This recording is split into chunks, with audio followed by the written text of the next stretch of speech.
Nick Bosa's ACL tear leaves the 49ers defense in a precarious position as league insiders reveal the depth of this season's challenges.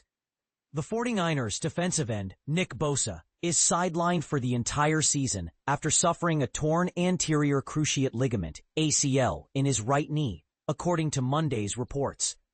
A recent MRI confirmed the injury, which initially raised concerns about its severity, though the team remained uncertain until Sunday's game against the Arizona Cardinals.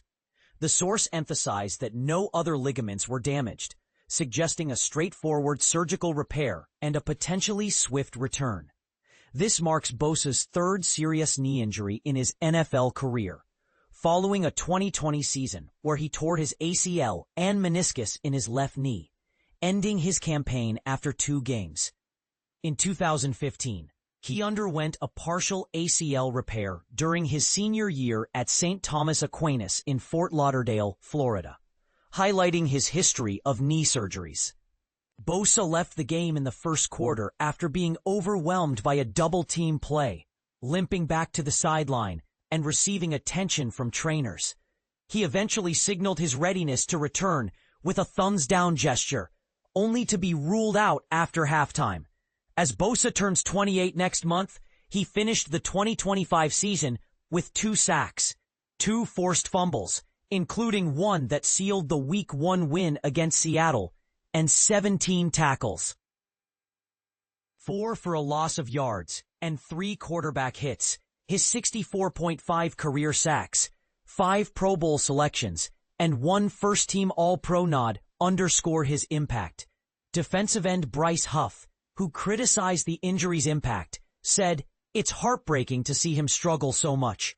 Huff, who recorded a sack Sunday and 2 on the season, and rookie Mykel Williams stepped up in Bosa's absence against the Cardinals.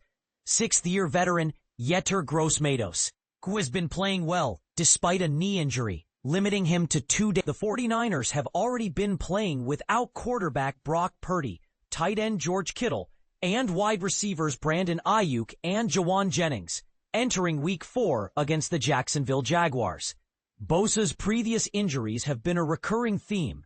After a high school surgery, he was named a freshman All-American at Ohio State, recording 5 sacks and 7 tackles for loss.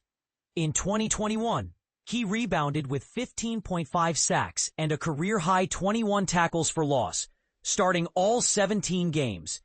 The 2020 injury was more severe than a simple ACL tear, requiring surgery by Los Angeles-based orthopedist Neil Elatrache, who now handles most of the 49ers' ACL repairs, including those for linebacker Curtis Robinson and receiver Aiyuk.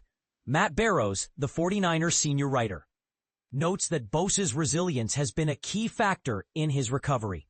After Bosa left the game, the 49ers leaned heavily on defensive ends Williams, Huff, and Sam Okwuegbunam, who led the team with 6, 5, and 3 quarterback pressures, respectively.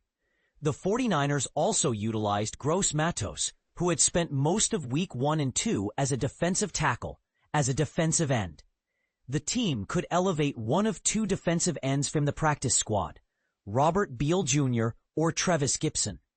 The 49ers defense now faces a critical juncture, as they must adapt to Bosa's absence while navigating the complexities of their roster and playbook. Will the 49ers coaching staff find a way to compensate for Bosa's absence? And how will they balance the need for depth with the urgency of the upcoming season? The 49ers' fate hinges on their ability to pivot quickly, especially as they face a competitive schedule with no starting quarterback and limited offensive firepower.